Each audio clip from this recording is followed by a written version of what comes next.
Go ahead.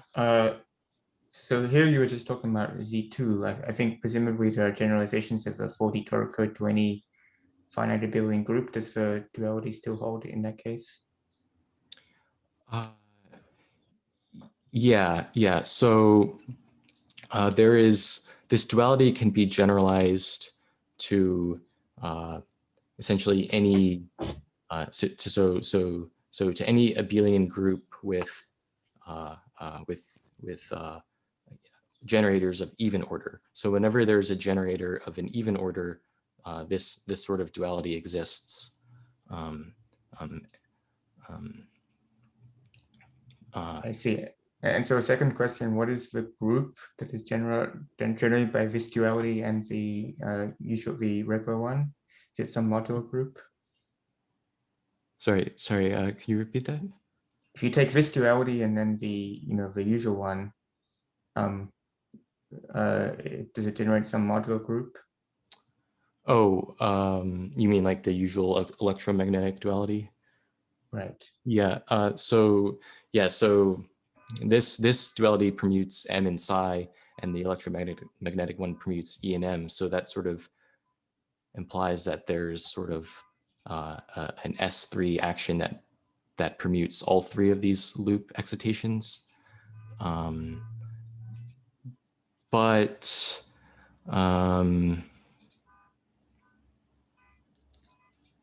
Yeah,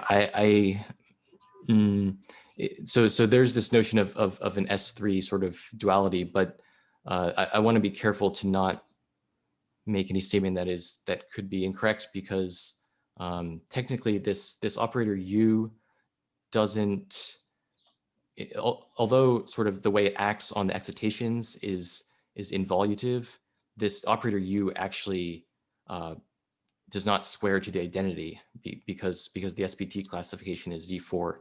So I would say it sort of suggests that there may be some sort of S3 duality, but I don't think it's totally clear that that's not a statement that I would make definitively. So what happens? So if you take the square of this operator, what does it do?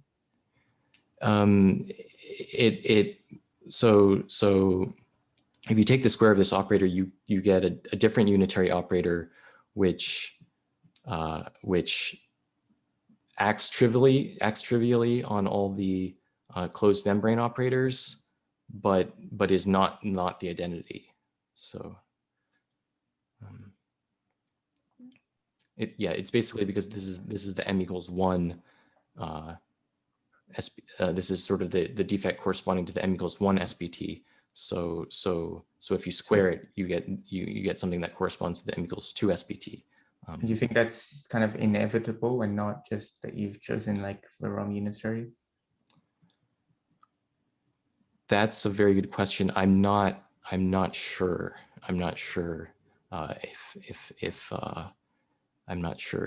what the answer is to that at this point. Yeah. Right. That's a good question. Yeah.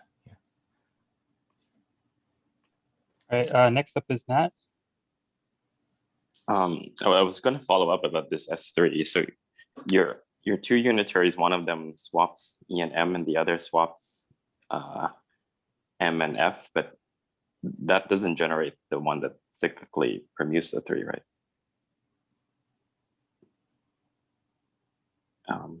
Unless I'm missing something. Doesn't it? I thought if you just combine them, it just swaps E and F. Or well, if you combine it, then it swaps like E and psi. So right. I mean, like, yeah, S3 is generated by all the swaps. So yeah, it should generate the full S3. Never mind. And for the unitary squared, is it possible that you can get a sign? You'll be left with a sign acting on some operators, some of the loops. Sorry. Can you repeat that? Like, could U square give you a sign when acting on these loops, or when you square U? Or? Yeah. Or maybe has some phase left over. You have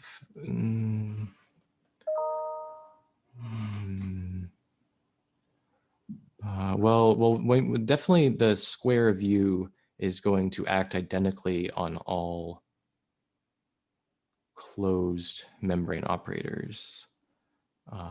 That is definitely true, but then this U squared, it will not act identically on open membrane operators. So then some of the phase factors you're talking about might show up there. Yeah.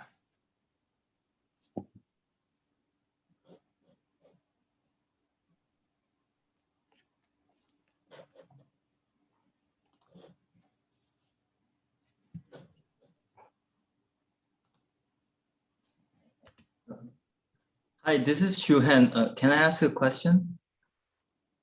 First, should I wait further? Hello? Yeah. Hi. Yeah. Can you hear me? Yeah. Oh, yeah. I have a quick question. So, in 2+1D Z2 gauge theory, if you gauge the E and M exchange symmetry, you get a non-abelian TQFT, namely Ising times Ising bar. Mm-hmm. Is there a corresponding statement or generalization of that in 4+1D? I suspect so. Yeah. So do you think you can gauge the whole? I don't know if it's S3 or some other group.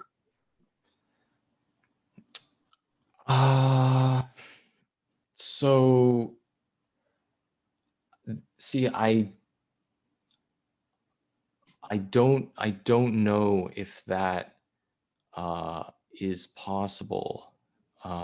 So there's sort of, so it could be possible, but there's sort of two things which give me pause. So the first thing is that this unitary U is not really an on-site symmetry. It's like it's a finite depth quantum circuit, but it's not just the simple on-site unitary symmetry. So the first thing is it would have to be, one would have to write this unitary as an on-site unitary symmetry to be able to gauge it in the usual way. And then the second thing is that there's this odd fact that U does not square to the identity, even though it acts involutively on the excitations. So I mean, I certainly suspect that at least like the electromagnetic duality can be gauged, and you would obtain some non-abelian 4D topological order. But I can't say for certain that like this S3 is something that like can be gauged. I think we would have to think more about that to be able to, yeah. But So yeah, but that's a very interesting. I mean, that's definitely something that would be interesting to work out for sure. So you think that you potentially have some 2-Hoof anomaly? Stopping you from gauging?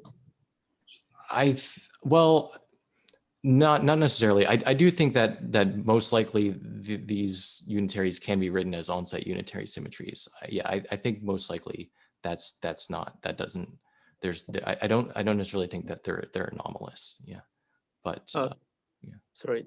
So at level of action, you can just add a term like B squared times X, where X is the Z4 gauge field for this view, while B is the 2-phone gauge field. So at a level of action, you can definitely gauge this quote unquote symmetry. Yeah, and actually U generates a cyclic group, and there's no 2-Hoof anomaly for ZN symmetry in 4+1D, so one must be able to gauge it.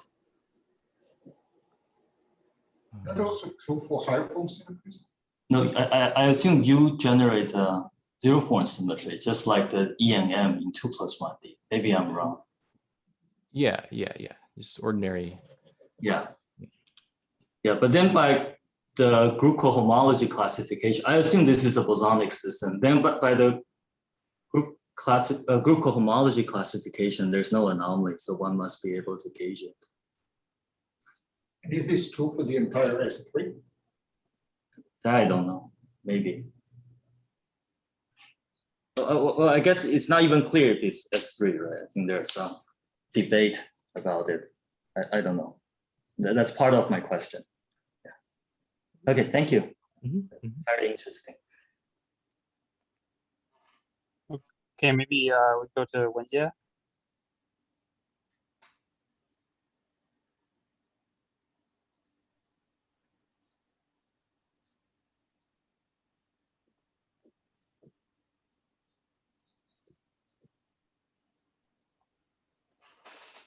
Wenjie?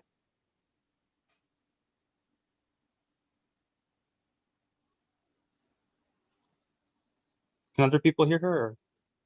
No, I cannot hear her. Okay, maybe let's just go. Let's go to Meng then. Meng, go ahead. Yeah, so I just want to follow up on the comment, Wilbur, you made when answering Dominic's question. So you said that this kind of duality symmetry can be generalized to Zn when it's an even n, right? So we're just wondering what goes wrong in the odd n case, because if I think in terms of continuum field theory, naively I should have SL like NZ, sorry, SL 2Z but restricted to Zn, transformation for Zn. Or maybe that's too naive. Like if I think of this as some kind of two-form U1 cross U1 gauge theory, then I can mix all these fields as long as I preserve the periodicity. So when n is odd, essentially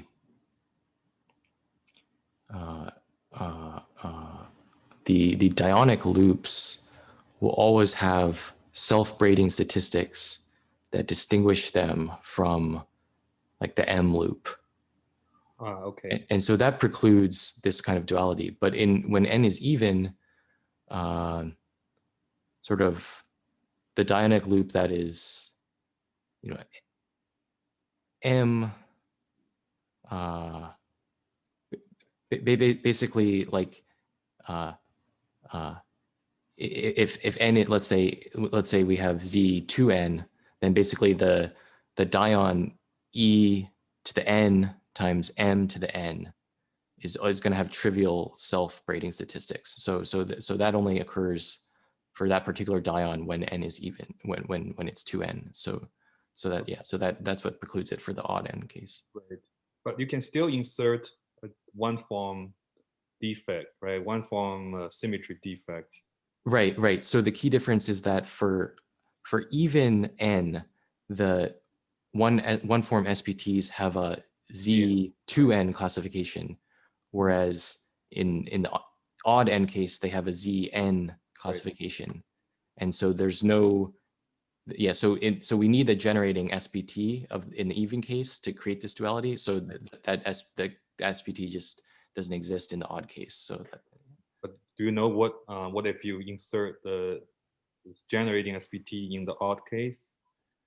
What does that do? Like it doesn't really permute any types of loops. Is that right? Or it doesn't permute any of the loops. Yeah. I see. Okay, thank you.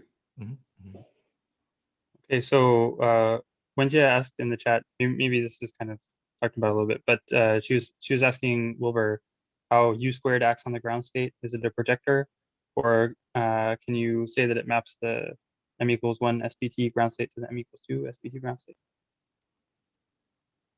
U squared. Sorry, let me look at the.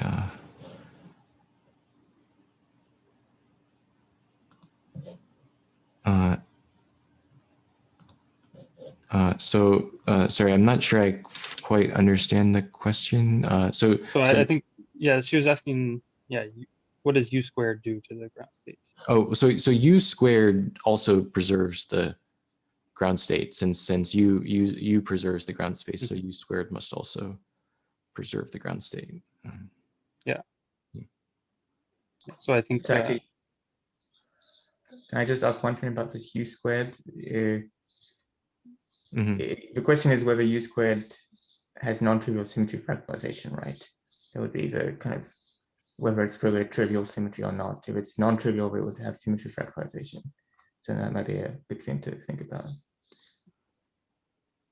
Yeah, that is potentially a very good point. Yeah, yeah. I have to say I don't fully understand the nature of this U squared unitary, and actually there's sort of an analogous thing in the 3+1D toric code where you can imagine this same sort of construction where you have a 2+1D global SPT. So for instance, you could have the 11 GU SPT and embed it in a 3D system and engage it, and then you get some invertible defect in the 3D toric code. But this invertible defect likewise acts trivially on all the, it doesn't permute excitations in any non-trivial way. So it's sort of a similar thing. And I'm not, yeah, it's not totally clear to me how to interpret these defects and the corresponding unitary operators. But yeah, that, yeah. And then Danny, do you have a question? Yeah, so I was wondering, can you give any physical intuition for, I guess, how the self-statistics, okay, it sounds like you have some nice definition of self-statistics of these loop excitations. Can you give some intuition for why the self-statistics don't preclude this duality in 4 dimensions, just from the perspective of looking at physically what the braiding process is? So the answer is that I certainly do not know of any concrete definition of loop self-statistics in 4+1D, and it's possible that such a notion isn't actually well defined at all, and so that could be the explanation for why this duality is even possible in the first place. But I would say that should be regarded as speculation. But you said in the odd end case that you have some notion of self-statistics that comes up when you look at the dions. Yeah, of self braiding. So braiding one loop with another. Yeah, so braiding of loops, that is definitely well defined. Yeah, but like something like a notion of self exchange, that's what is unclear. So the distinction then is the analogy would then be that the mutual statistics of the dion with itself are non-trivial in Zn odd, but the self statistics are not necessarily defined in any case. Yeah, Okay. precisely. Okay, thanks. But yeah, but again, that I think it's this question of loop self-statistics is something that requires more careful thought and probably deeper mathematical insight. So I would regard any sort of conclusion about that as speculative. Thanks. So what's the answer to Monk's question about this particular point? Sorry for interrupting, because it's really follow up on what you just said. This is nothing. So if you write it as a U1 times U1 gauge theory, so you really write N B1 dB2, and then you can just redefine what you mean by B1 and B2 by transforming them by some linear transformations. So the symmetry seems to be SO2 with coefficients in Zn, which for n equals 2 is indeed S3. So what's wrong with n odd? Because the coefficient in front of the Lagrangian doesn't change. You just commute the p's and you use the fact that the coupling always projects on the antisymmetric one. I guess this was essentially Monk's question. Was it? That's right. Yeah.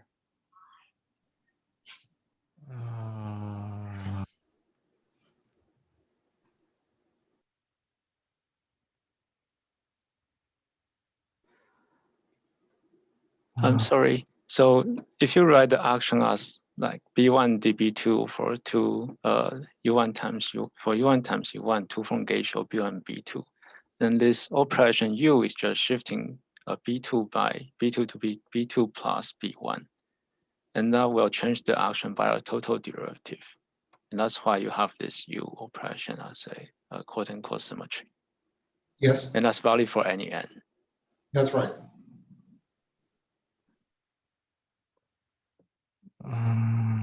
Earlier, actually, I forget in which talk people said that things hop by 2. So the same is true here. The 2 plus 1, the Chern-Simons theory, is not the same as the 4 plus 1, but it is the same as the 6 plus 1. So things in this case, well, here the dimension has to be odd, but again, it hops by 2. It's just to connect to an earlier comment. Well, I still don't know what's wrong with odd n.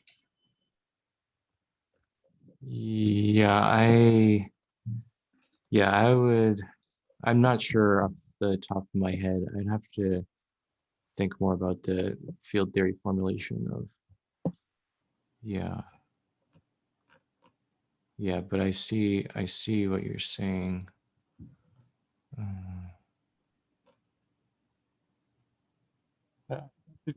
Maybe we can just to stay quasi on time, we can go to the last session now, unless there are any urgent follow-ups. Okay, if so, yeah.